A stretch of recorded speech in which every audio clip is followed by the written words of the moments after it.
Prime Minister Shri Narendra Damodar Modi will be delivering the keynote address on Rising Bharat's principal theme, Empowering Youthful Aspiration. Modi ji, आपकी उपस्थिति से Rising Bharat 2025 को एक नई ऊर्जा मिली है. It's a huge honor to have you amongst us today. Thank you so much.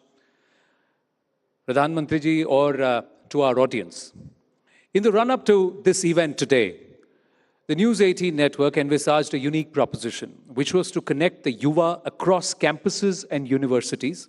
And as a result of interactions with students, News 18 editors and university varsity professors decided to pose five challenges to the students and ask them to come up with innovative solutions.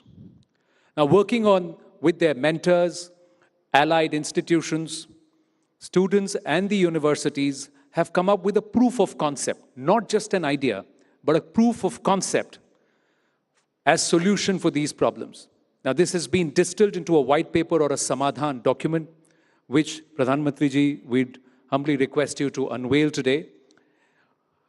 And without any further delay, I'm going to request our Managing Director and Group Editor-in-Chief, Shri Rahul Joshi, to please come up on stage. And I'm going to also request the usher to bring in the Samadhan document. And I will also request the participating universities, faculty, students to please come up on stage.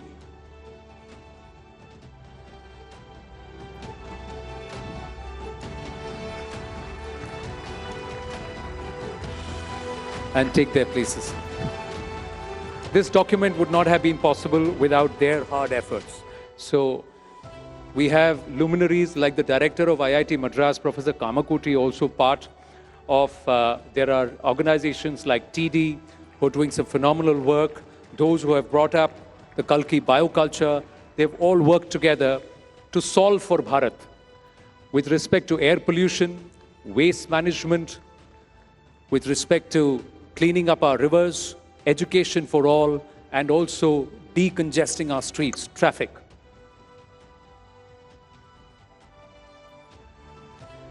May I request a huge round of applause.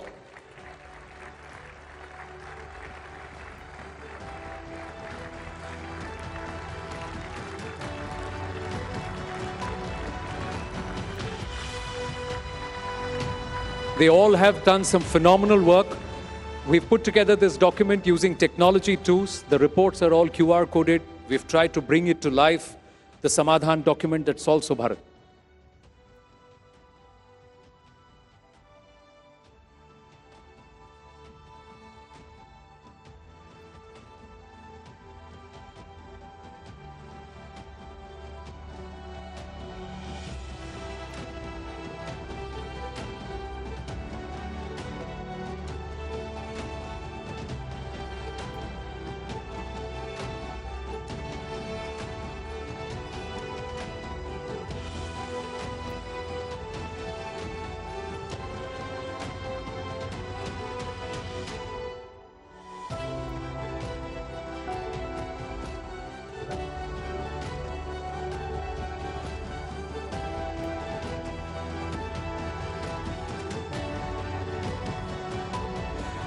Thank you. धन्यवाद प्रधानमंत्री जी, आपने जो 2 पल इनको दिए हैं, it's going to be a huge motivation.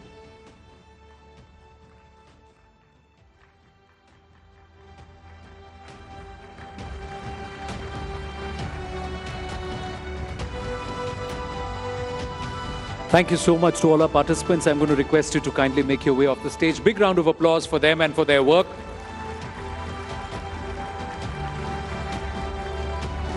And I'm going to request Shri Rahul Joshi to deliver the welcome note.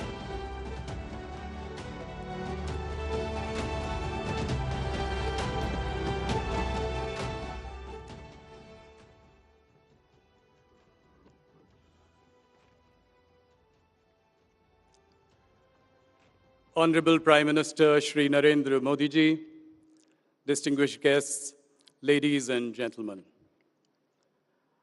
I had the privilege of, on the sidelines, listening to the Prime Minister talk to the students. He's very appreciative of the effort, but wants to know more. So he's given them a further task of telling them the process that they followed, the experiences that they have had, and that they should come back with more details to him shortly. And the students have promised to do that. Thank you, sir. Sir, as I stand here to welcome you today, I recall my many interactions with you over the past 2 decades, both as Gujarat CM and as Prime Minister. Some of us in media have had the privilege of seeing the different shades of the man who saw tomorrow. Modi, the reformer. Modi, the iconoclast. Modi, the modernizer. Modi, the culture czar. Modi, the messiah of the poor. Modi for Beti Bachao, Beti Padhao.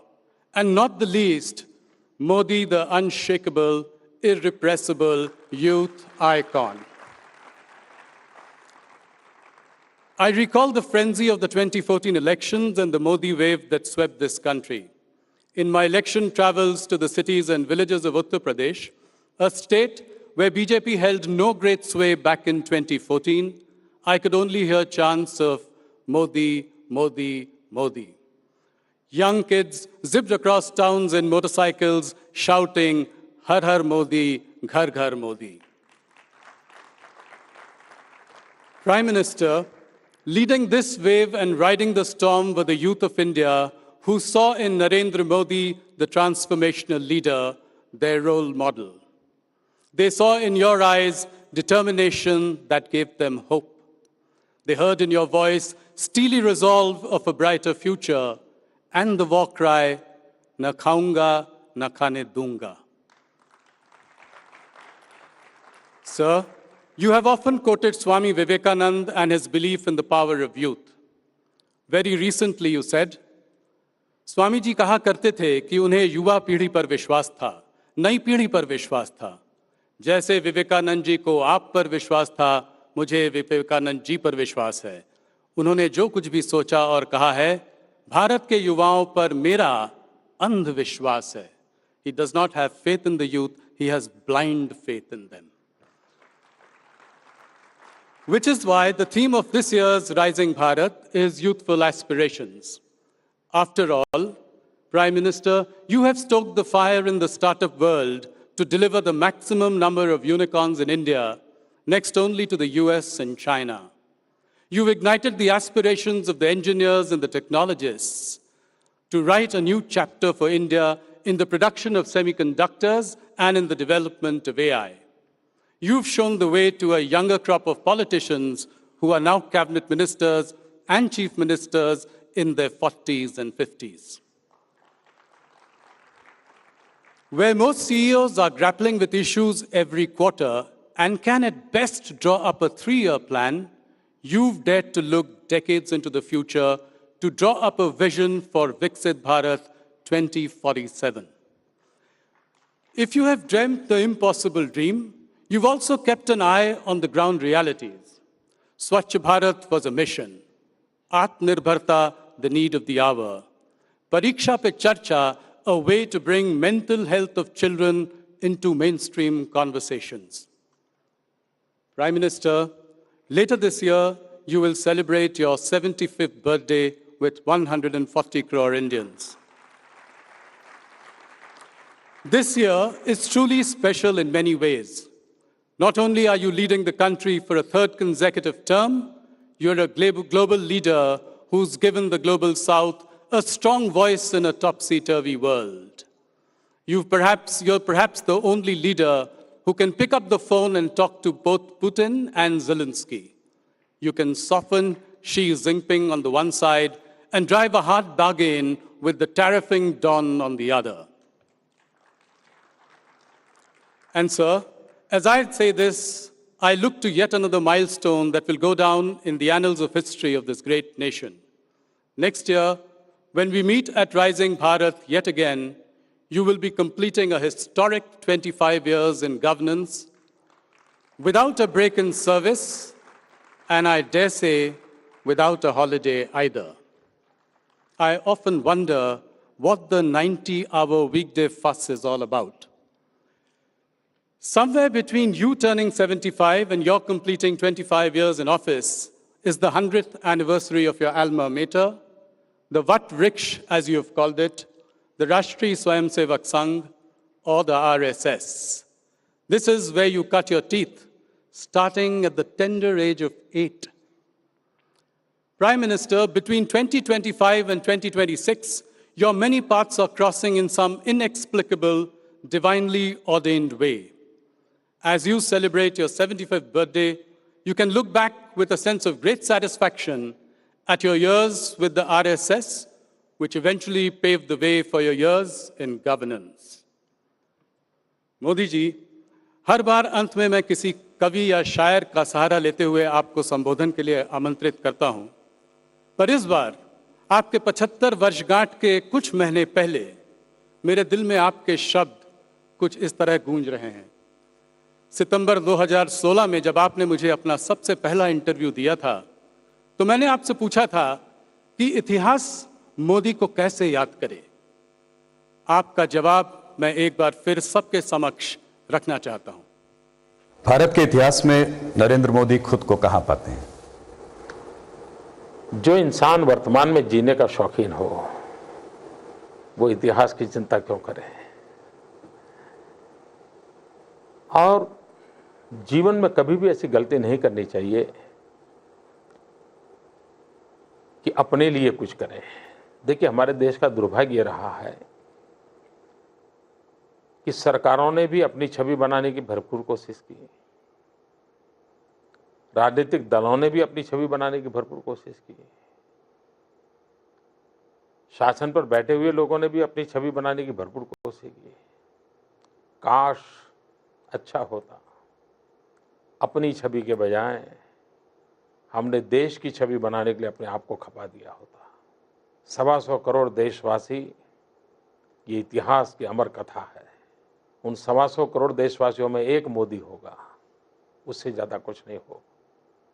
ऐसी ही मोदी की पहचान हो, वो 125 करोड़ में खो गया हो, 125 करोड़ में लिप्त हो गया हो, इतिहास के किसी पन्ने पर नजर ना आता हो।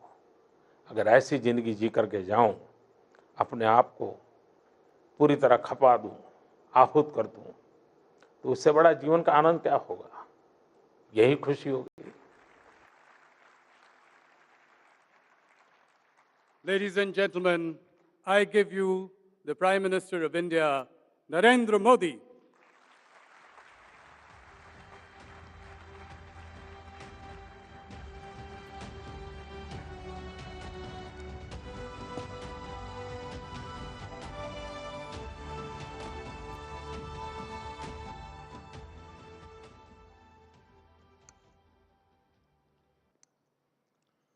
नमस्कार। आपने मुझे इस समिट के माध्यम से देश और दुनिया के सम्मानित अतिथियों से, आपके दर्शकों से जुड़ने का अवसर दिया है। मैं नेटवर्क 18 का आभार व्यक्त करता हूं।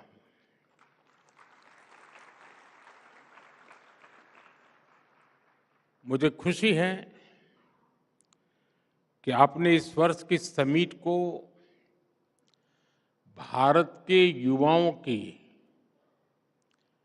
एस्पिरेशन से जोड़ा है।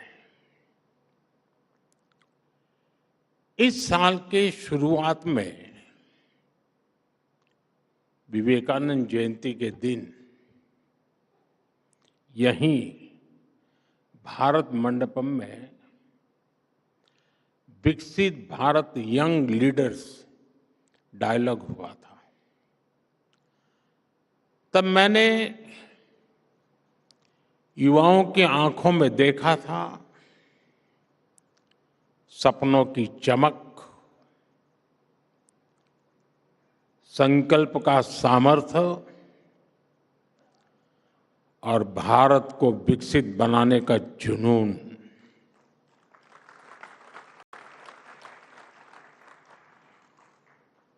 ट्वेंटी 47 तक हम भारत को जिस ऊंचाई पर ले जाना चाहते हैं, जिस रोडमैप को लेकर हम चल रहे हैं, उसके कदम कदम पर अगर मंथन होगा तो निश्चित ही अमृत निकलेगा। और यही अमृतकाल की पीढ़ी को ऊर्जा देगा, दिशा देगा और भारत को गति देगा। मैं आपको इस समिट की बधाई देता हूं,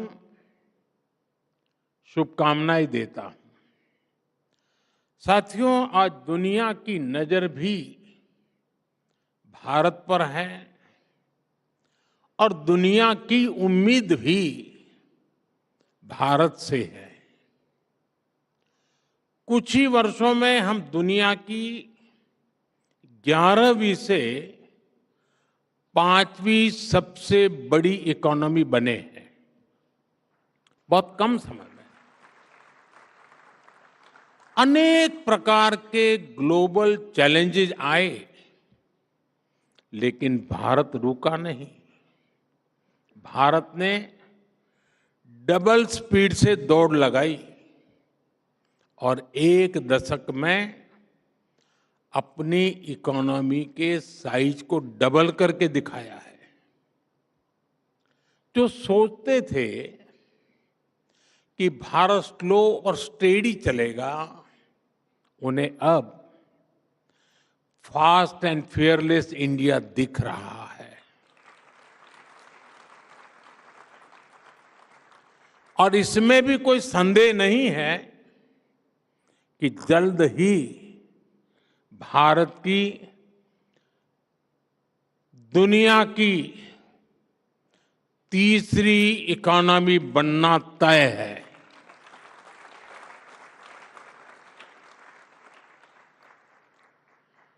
ग्रोथ की इस अभूतपूर्व स्पीड को कौन ड्राइव कर रहा है? इसे ड्राइव कर रहे हैं भारत के युवा, उनके एम्बिशंस और उनके एस्पिरेशंस। युवा भारत की इन्हीं एम्बिशंस और एस्पिरेशंस को एड्रेस करना आज देश की प्राथमिकता भी है। साथियों, आज 8 अप्रैल है। कल परसों ही साल 2025 के 100 दिन पूरे हो रहे हैं। 100 डेज, 2025 का पहला पड़ाव। इन 100 दिनों में जो निर्णय हुए हैं, उनमें भी आपको युवा एस्पिरेशंस की ही झलक दिखेगी। साथियों, इन 100 दिनों में हमने सिर्फ फैसले नहीं लिए, हमने भविष्य की मजबूत नींव रखी है। हमने पॉलिसीज से पॉसिबिलिटीज की राह खोली है। 12 लाख रुपये तक की इनकम पर टैक्स, थैंक यू। इसका सबसे बड़ा फायदा हमारे यंग प्रोफेशनल्स और एंटरप्रेन्योर्स को मिल रहा है। मेडिकल की 10,000 नई सीटें, आईआईटी में 6,500 नई सीटें, यानी एजुकेशन का एक्सपांशन, इनोवेशन का एक्सेलरेशन। 50,000 नई अटल टिंकरिंग लैब्स, यानी अब देश के हर कोने में इनोवेशन का दीप जलेगा और एक दीप से जले दीप अनेक।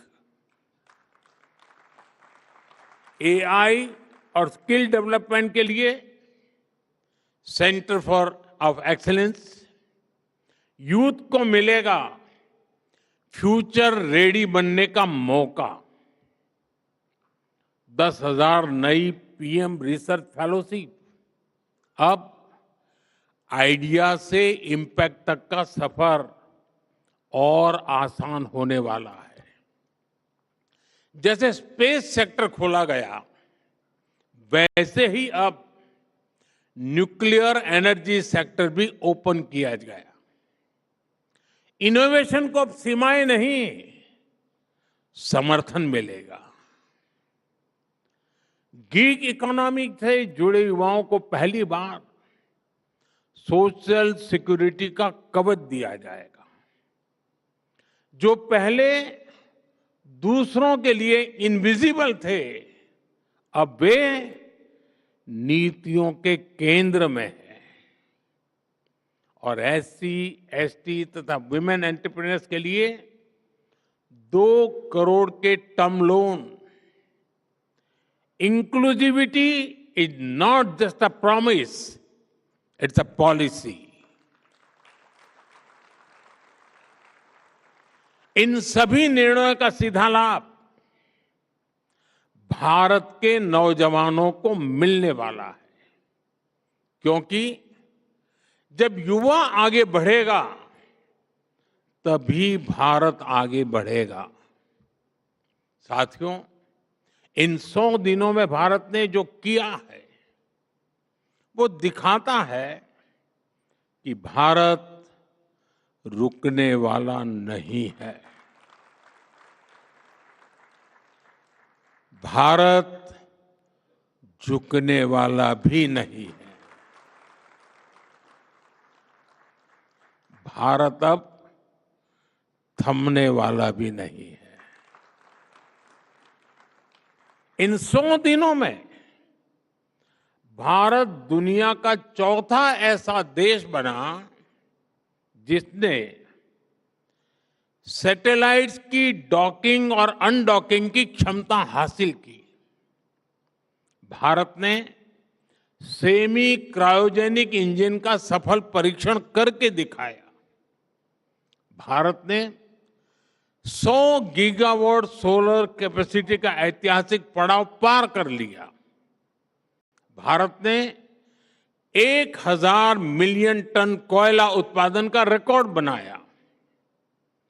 नेशनल क्रिटिकल मिनरल मिशन की शुरुआत हुई और इन्हीं 100 दिनों में कर्मचारियों के लिए 8वें वेतन आयोग गठित करने का निर्णय हुआ।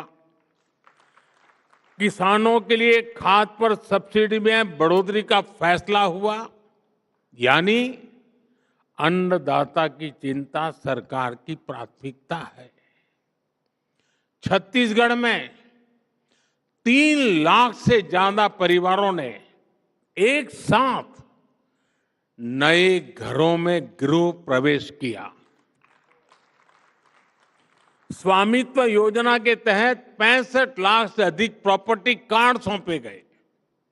और इतना ही नहीं, इन्हीं 100 दिनों में दुनिया की सबसे ऊंची टनलों में से एक सोनमर्ग टनल राष्ट्र को समर्पित की गई। आईएनएस सूरत, आईएनएस नीलगिरी, आईएनएस वाक्षित भारतीय नौसेना की ताकत में नए नगीने जुड़ गए।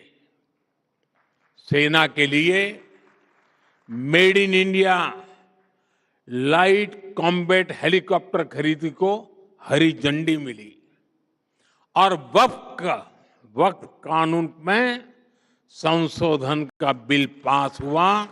यानी सामाजिक न्याय के लिए एक और बड़ा और ठोस कदम लिया गया। ये 100 दिन 100 फैसलों से भी बढ़कर है। ये 100 संकल्पों की सिद्धि के दिन है। साथियों, परफॉर्मेंस का यही मंत्र राइजिंग भारत के पीछे की असली एनर्जी है। आप जानते हैं, अभी 2 दिन पहले ही मैं रामेश्वरम में था। वहां मुझे ऐतिहासिक पंबन ब्रिज के लोकार्पण का अवसर मिला। करीब 125 साल पहले अंग्रेजों ने वहां एक पुल बनवाया था। उस पुल ने इतिहास देखा, उसने आंधियां सही। एक बार सुनामी ने, साइक्लोन ने उस पुल को बहुत नुकसान पहुंचाया। सालों तक देश इंतजार करता रहा, लोग मांग करते रहे, लेकिन पहले की सरकारों की नींद नहीं टूटी। जब हमारी सरकार आई तो नए पंबन ब्रिज के लिए काम शुरू हुआ और अब देश को अपना पहला वर्टिकल रिफ्ट रेल सी ब्रिज मिल गया है।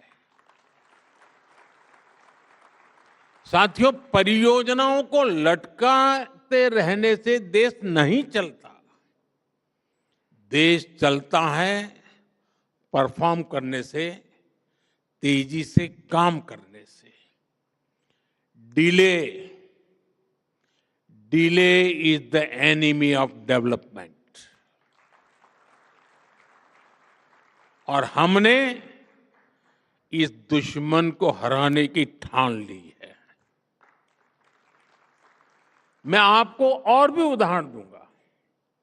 जैसे असम का बोगीबिल ब्रिज, हमारे पूर्व पीएम देवगौड़ा जी ने 1997 में इसकी आधारशिला रखी। वाजपेयी जी की सरकार आई, उन्होंने काम शुरू करवाया। वाजपेयी जी की सरकार गई, कांग्रेस की सरकार आई तो ब्रिज का काम भी लटक गया।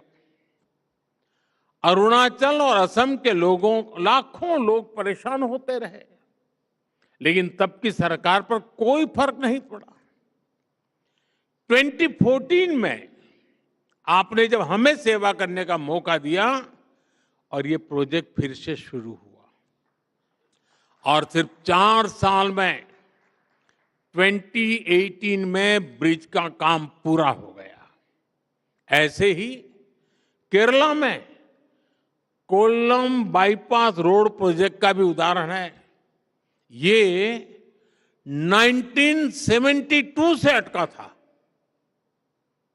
सोचिए, 50 साल। एलडीएफ हो या यूडीएफ, किसी सरकार ने 50 साल तक इस पर कोई काम नहीं कराया। हमने सरकार बनने के 5 साल के अंदर इसका काम पूरा कर दिया। साथियों, नवी मुंबई एयरपोर्ट पर भी 1997 से चर्चा शुरू हुई थी। 2007 में इसे मंजूरी मिली, लेकिन कांग्रेस की सरकार ने इस पर काम नहीं किया। हमारी सरकार ने इस प्रोजेक्ट को भी तेजी से पूरा किया।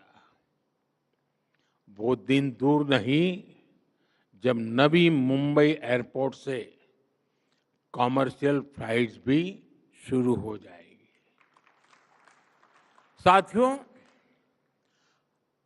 ये जो मैं गिना रहा हूं ना, उसमें संसद भवन भी आएगा, ये भारत मंडपम भी आएगा। साथियों, आज 8 अप्रैल का एक और वजह से बहुत महत्व है। आज ही मुद्रा योजना के 10 साल पूरे हुए हैं। यहां जो युवा साथी बैठे हैं, उन्होंने तो अपने माता पिता से जरूर कहानियां सुनी होगी कि पहले बिना गारंटी के बैंक खाता तक नहीं खुलता था। खाता खोलने के लिए बैंक गारंटी चाहिए, किसी और एक की साथी की मदद चाहिए। बैंक लोन ये सामान्य परिवार के लिए तो सपना हुआ करता था। गरीब परिवार, एससी, एसटी, ओबीसी, भूमिहीन मजदूर, महिलाएं, जो सिर्फ मेहनत कर सकते थे, लेकिन जिनके पास गिरवी रखने को कुछ नहीं था, क्या उनके सपनों की कोई कीमत नहीं थी? क्या उनकी एस्पिरेशंस कम थी? क्या उनकी मेहनत का कोई मोल नहीं था? हमारी मुद्रा योजना ने उनकी एस्पिरेशन को एड्रेस किया, यूथ को एक नया रास्ता दिया। पिछले 10 साल में मुद्रा योजना के तहत 52 करोड़ लोन बिना गारंटी दिए गए। 52 करोड़। और मुद्रा स्कीम की स्केल ही नहीं, स्पीड भी अद्भुत है। जब तक ट्रैफिक लाइट रेड से ग्रीन होती है, तब तक 100 मुद्रा लोन क्लियर हो जाते हैं। जब तक आप ब्रश करके फ्री होते हैं, तब तक 200 मुद्रा लोन अप्रूव होते हैं। जब तक आप किसी रेडियो चैनल पर अपना पसंदीदा गाना सुनकर खत्म करते हैं, तब तक 400 मुद्रा लोन सैंक्शन हो जाते हैं। आजकल इंस्टेंट डिलीवरी ऐप, इसका बड़ा चलन है। आपके ऑर्डर के बाद जितनी देर में डिलीवरी होती है, उतनी देर में 1000 मुद्रा लोन सैंक्शन हो जाते हैं। जब तक आप किसी ओटीटी पर एक एपिसोड खत्म करते हैं, तब तक 5000 मुद्रा बिजनेस का आधार बन जाता है। साथियों, मुद्रा योजना ने गारंटी नहीं मांगी, उसने भरोसा किया। और आप सभी को जानकर अच्छा लगेगा, मुद्रा योजना की वजह से 11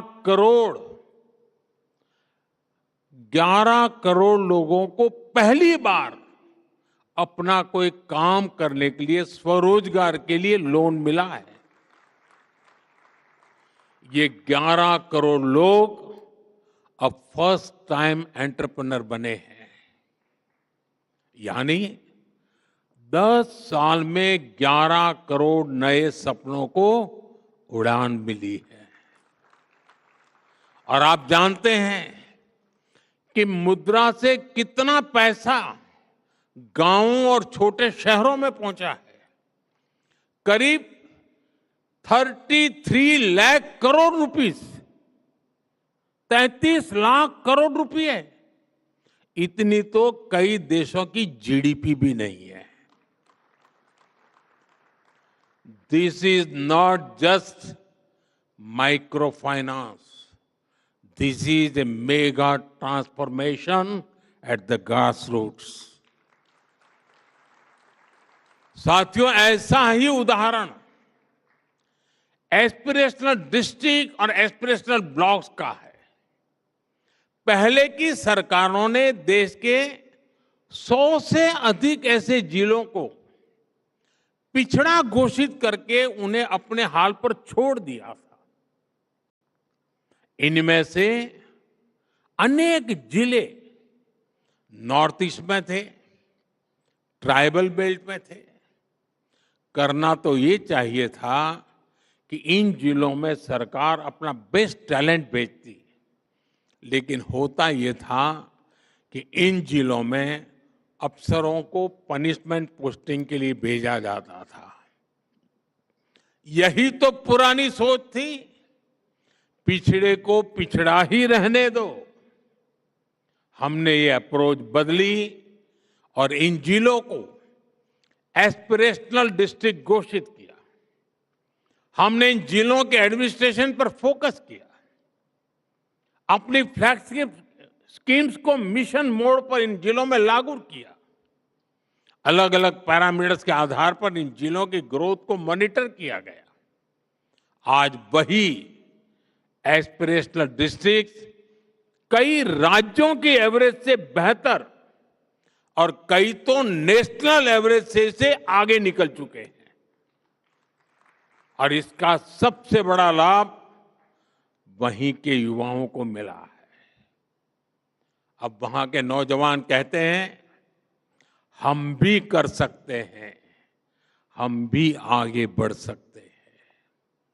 आज दुनिया के कई reputed institutions, reputed journals aspirational district programme की सराहना करते हैं।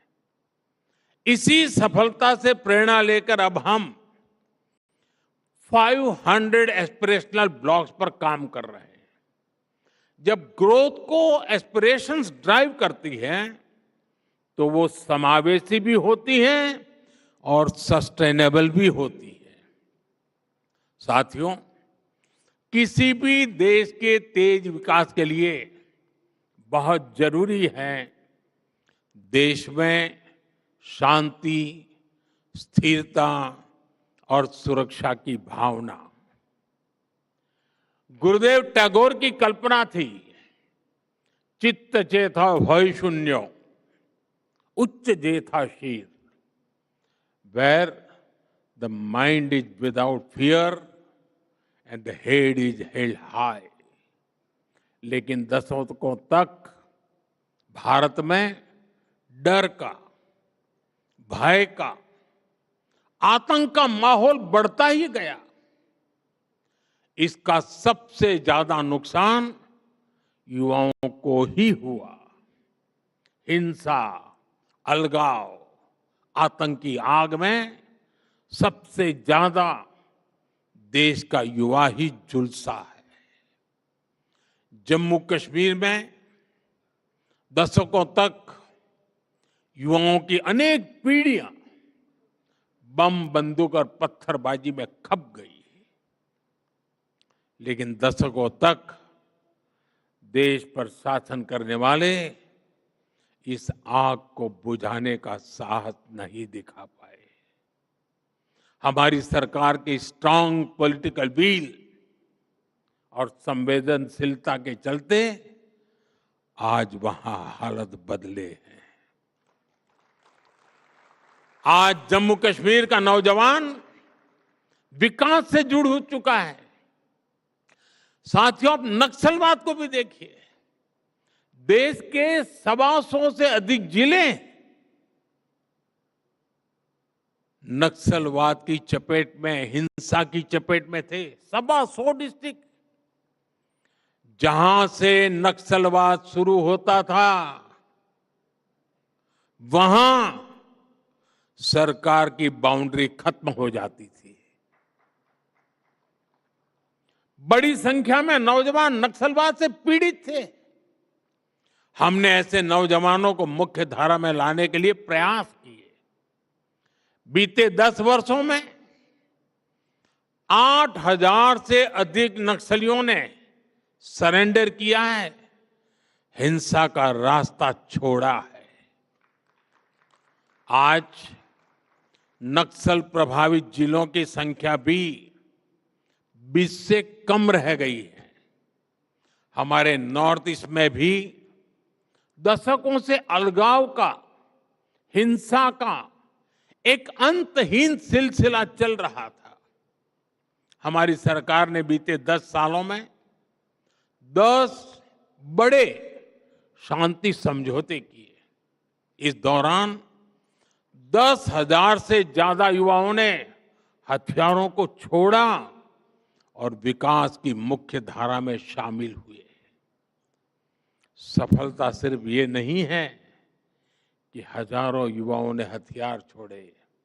सफलता ये भी है कि इसने हजारों नौजवानों का वर्तमान और भविष्य बचाया है। साथियों, हमारे यहाँ दशकों तक एक प्रवृत्ति चली, राष्ट्रीय चुनौतियों को पहचानने के बजाय उन्हें राजनीतिक कालीन के नीचे छिपा दिया गया। लेकिन अब समय आ गया है कि हम ऐसे मुद्दों से आंख न चुराएं। 21वीं सदी की पीढ़ियों को हम 20वीं सदी की राजनीतिक भूलों का बोझ नहीं दे सकते हैं। भारत की ग्रोथ में तुष्टीकरण की राजनीति एक बहुत बड़ी चुनौती रही है। अभी संसद में वक्फ से जुड़े कानून में संशोधन हुआ है। इस पर आपके नेटवर्क ने भी काफी चर्चा की है। ये जो वक्फ से जुड़ी डिबेट है, इसके मूल में तुष्टीकरण की राजनीति है, पॉलिटिक्स ऑफ अपीजमेंट है। ये तुष्टीकरण की राजनीति कोई नई नहीं है। इसका बीज हमारे स्वतंत्रता संग्राम के समय ही बो दिया गया था। आप सोचिए, भारत से पहले, भारत के साथ साथ और हमारे बाद दुनिया में कई देश आजाद हुए, लेकिन कितने देश ऐसे हैं जिनकी आजादी की शर्त विभाजन थी? कितने देश हैं जो आजादी के साथ ही टूट गए? भारत के साथ ही ऐसा क्यों हुआ? क्योंकि उस समय राष्ट्र के हित से ऊपर सत्ता का मोह रख दिया गया। अलग देश का विचार सामान्य मुस्लिम परिवारों का नहीं था, बल्कि कुछ कट्टरपंथियों का था, जिसको कांग्रेस के कुछ नेताओं ने खाद पानी दिया ताकि वे सत्ता के अकेले दावेदार बन सके। साथियों, तुष्टीकरण की इस राजनीति में कांग्रेस को सत्ता मिली, कुछ कट्टरपंथी नेताओं को ताकत और दौलत मिली, लेकिन सवाल ये है, आम मुसलमान को क्या मिला? गरीब पसबंदा मुसलमान को क्या मिला? उसे मिली उपेक्षा, उसे मिली अशिक्षा, उसे मिली बेरोजगारी। और मुस्लिम महिलाओं को क्या मिला? उन्हें मिला शाहबानो जैसा अन्याय, जहां उनका संवैधानिक हक कट्टरपंथ की भेंट चढ़ गया। उन्हें मिला चुप रहने का आदेश, सवाल न पूछने का दबाव, और कट्टरपंथियों को मिल गया खुला लाइसेंस महिलाओं के अधिकारों को कुचलने का। साथियों, तुष्टीकरण यानी पॉलिटिक्स ऑफ अपीजमेंट भारत की सोशल जस्टिस की मूल अवधारणा के पूरी तरह खिलाफ है। लेकिन कांग्रेस ने इसे वोट बैंक की राजनीति का हथियार बना दिया। 2013 में वक्फ कानून में किया गया संशोधन मुस्लिम कट्टरपंथियों और भू माफियाओं को खुश करने का प्रयास था। इस कानून को ऐसा रूप दिया गया कि उसने संविधान के ऊपर खड़ा होने का भ्रम पैदा किया। जिस संविधान ने न्याय के रास्ते खोले, उन्हीं रास्तों को वक्फ कानून ने संकुचित कर दिया गया। और इसके दुष्परिणाम क्या हुए? कट्टरपंथियों और भूमाफियाओं के हौसले बुलंद हुए। केरल में ईसाई समाज के ग्रामीणों की जमीन पर वक्फ के दावे, हरियाणा में गुरुद्वारों की जमीन विवादों में, कर्नाटका में किसानों की जमीन पर दावा, कई राज्यों में गांव के गांव हजारों हेक्टेयर जमीन अब एनओसी और कानूनी उलझनों में फंसी पड़ी है। मंदिर हो, चर्च हो, गुरुद्वारे हो, खेत हो, सरकारी जमीनें हो, किसी को भी अब भरोसा नहीं रह गया था कि उनकी जमीन उनकी ही रहेगी।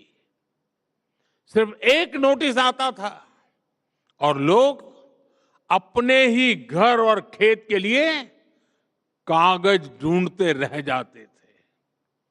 जो कानून न्याय के लिए था वो डर का कारण बन गया। ये कैसा कानून था? साथियों, मैं देश की संसद को सर्व समाज के हित में, मुस्लिम समाज के हित में एक शानदार कानून बनाने के लिए बधाई देता हूं।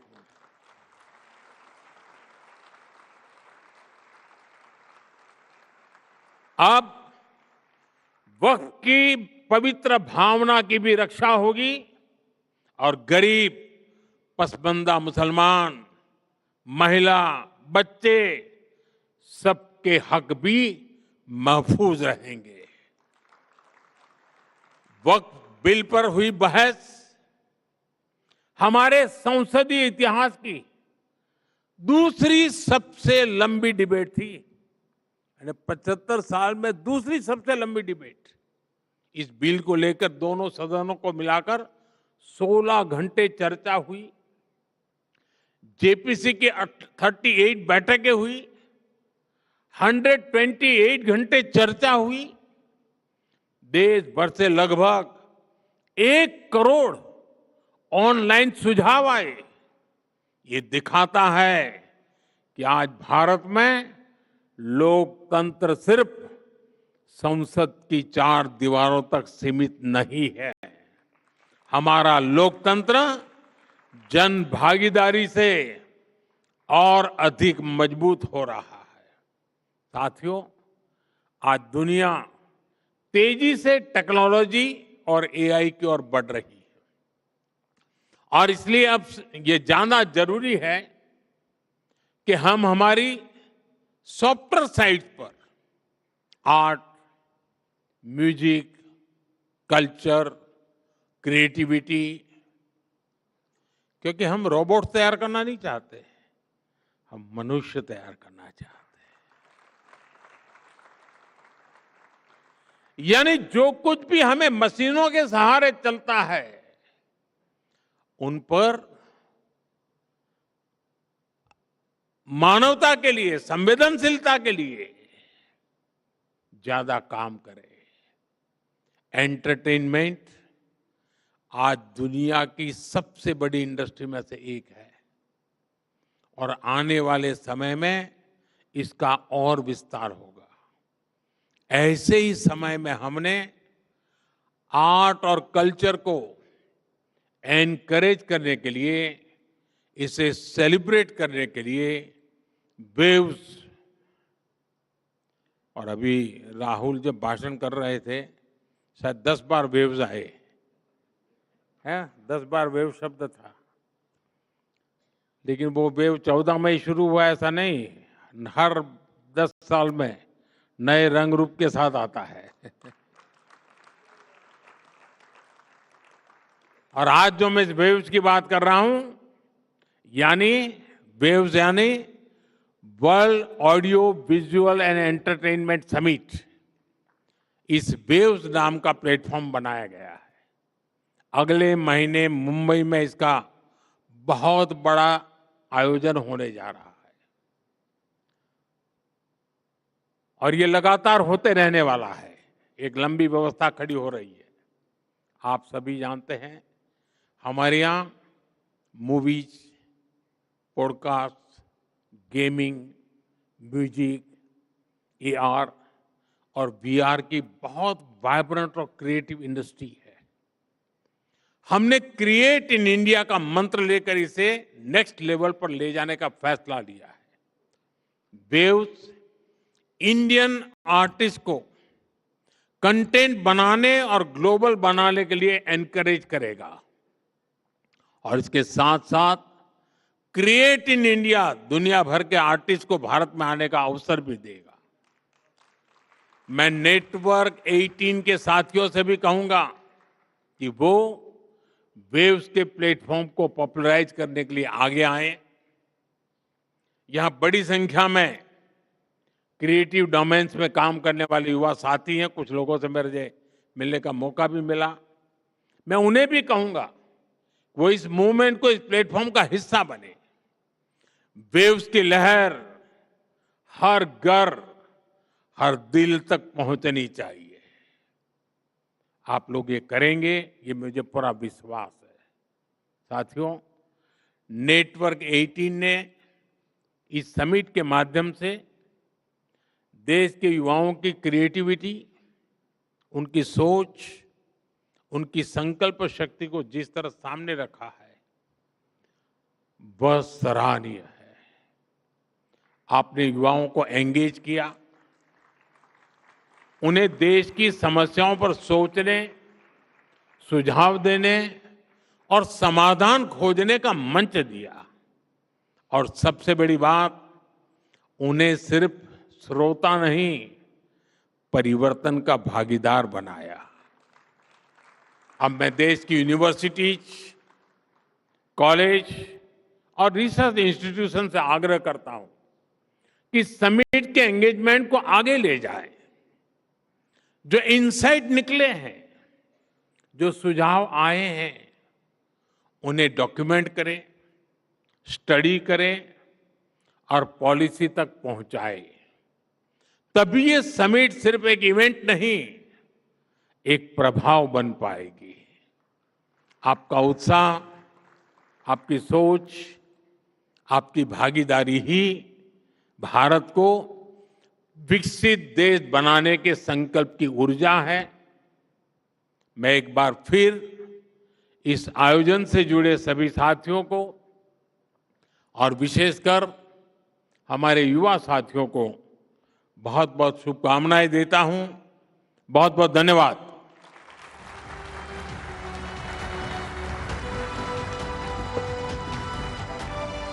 Huge round of applause for the Honorable Prime Minister, Shri Narendra Modi. What an inspiring speech.